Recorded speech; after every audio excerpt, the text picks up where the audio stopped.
Welcome back, everybody, to another episode of the Grit, Give, Recognize, Implement Time podcast. I'm your host, Stephen Nathanson, CEO and founder of Strive for More. One of the most common struggles that I find is work-life balance. How do I balance my life? It's way out of whack. It's not there. It's non-existent. I'm working all the time. I don't have the freedom to do what I want in life. It's unfortunately very common. The good news in that, though, is you're not alone in that struggle. And there are people who live what they want in that regard, and so can you. So let's talk about some of those tricks that will help us do it. One of the very first questions I like to ask is what is it that you want to balance? Is it work and life? We typically characterize it in that generalization of two halves, work versus life.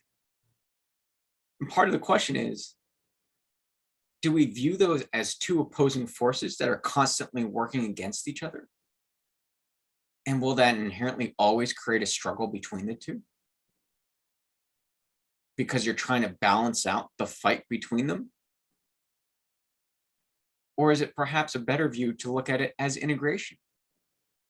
Can I have work-life integration? And over the past several years, when we worked remotely, it's actually a great example of it. We were able to more successfully integrate the two because it happened in the same place. There wasn't I get up, get ready, drive into work or commute into work, go to work from, say, 9 to 5, commute back, and then have life. That concept is much more readily available to create a quote unquote kind of balance, because there's a distinct part of the days that happen. Over the past couple of years with people working from home, you could easily blend the two together. I get up, do some things in the morning, log on, maybe I'm able to throw some laundry in, take a walking meeting. There's much more of an integration. The two can happen more seamlessly versus having clear start and end times from being in an office. So the question is, do you want balance or do you want integration? Which actually takes the mental burden off of us in terms of how we view these parts of life. And is that all that's there? There's a common question that can help of how many hats do we wear? Am I a manager? Am I a husband, a father, a triathlete? Am I active in my community? How many different hats do I wear in life and work in general? Because it's not just work and life. There are subdivisions to it. So what is it that we are truly trying to balance? Because it's not just work and life, there's more to it. So if we break that open and we see how many hats that we wear, it is actually easier to then explore what is it truly that we're looking to balance or integrate.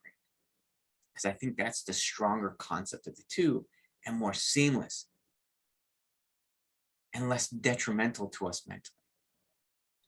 And when we open that up to learn how many hats that we wear, it's another great question of how satisfied am I in each area? What am I trying to achieve in each of those areas?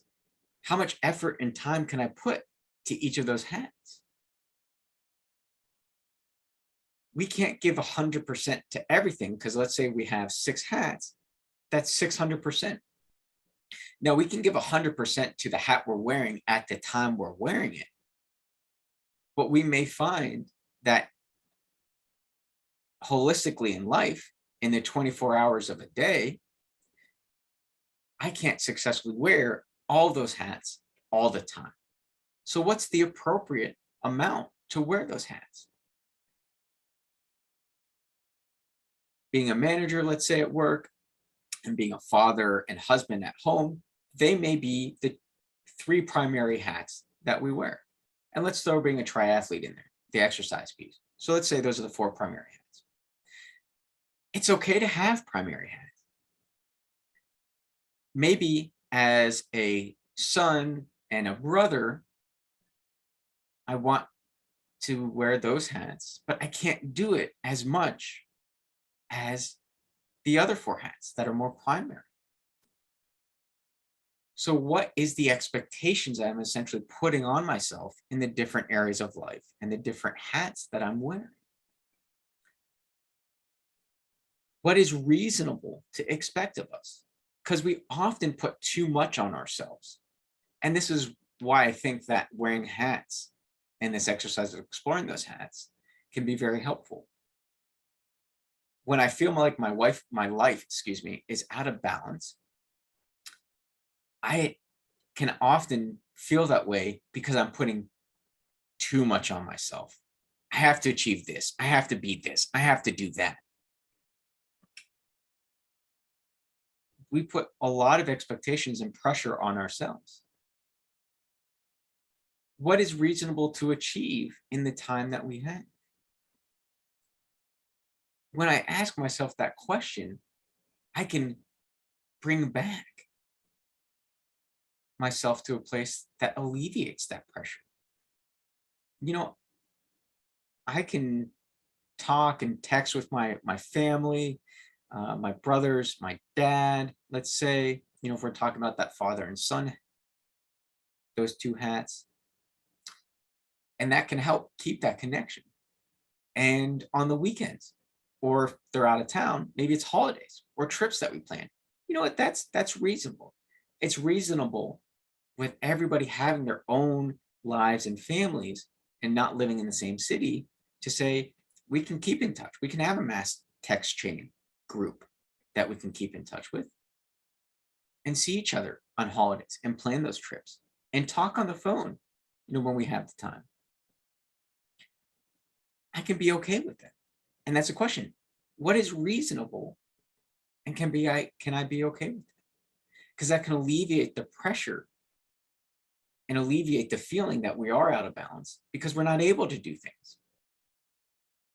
What is reasonable for me to achieve in all of the different hats that I have in life? One of the other things that is helpful is boundaries. There may be another term you prefer besides boundaries, but boundaries is the one that I'll use just to illustrate the point. Do I want to respond to emails and texts from work at 9 p.m. at night? I may not. Am I doing it though? What boundaries exist that I feel are violated currently?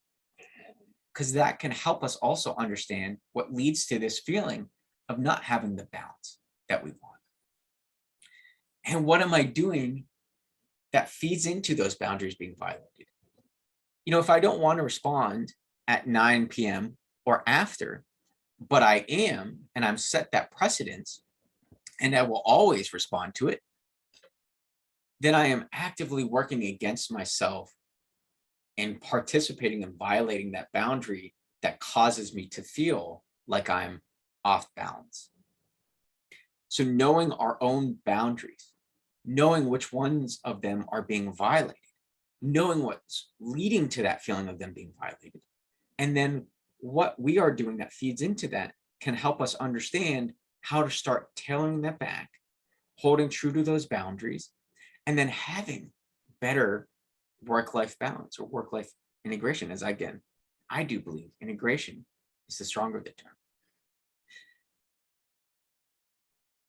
These things can help us understand more fruitfully what causes us to feel like this is off, and then be able to create that plan of action to start recapturing what we want and alleviating that pressure and putting into place the integrated life that we do want to have. So first and foremost, what is it holistically that comes into play for you. Not just work and life, but those individual hats, as we're talking about. What is it that you want to successfully be integrated in life? What is reasonable in each of those arenas? And maybe we have 10 hats.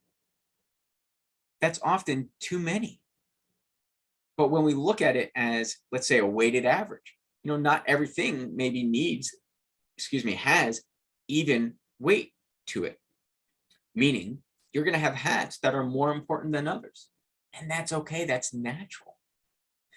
So when we put the primary emphasis on what is truly important in terms of those hats, we can then figure out what is reasonable for those other ones. What time can I dedicate to it? What does that look like? And that's going to help alleviate this pressure that we put on ourselves and help us be more satisfied in each of those hats and areas as well.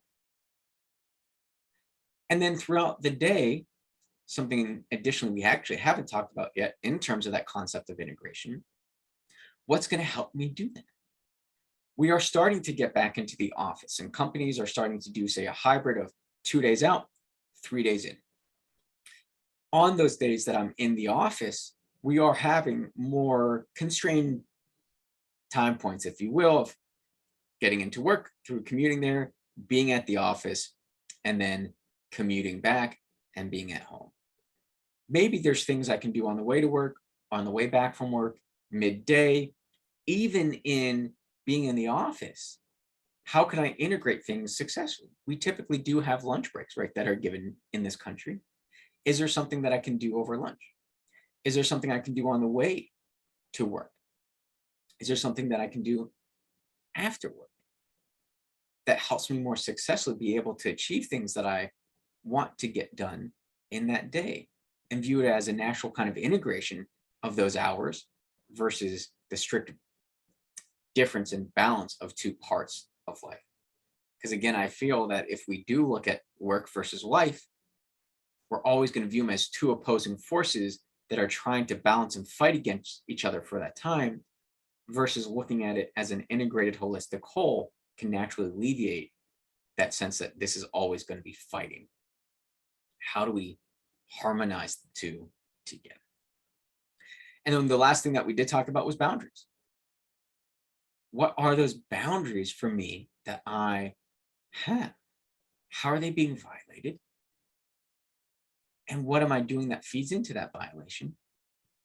Because we always want to put it on others. But one of the key tricks is, what am I doing that feeds into that? And when we understand that, it's easier to then start putting into place actions that will hold to those boundaries and get other people to respect them as well. So you're very much not alone in the concept of struggling for work-life balance. There's definitively a way to have better work-life balance. And the tips and tricks that I shared today are just the iceberg to start, the tip of the iceberg to start breaking apart what that really does look like for you and how we can create it. If you have questions on it, you have comments, please reach out. We'd love to hear from you. Just let me know. Until the next time, if we never ask, we'll never know. If we never try, we never will. Be the movement in your life.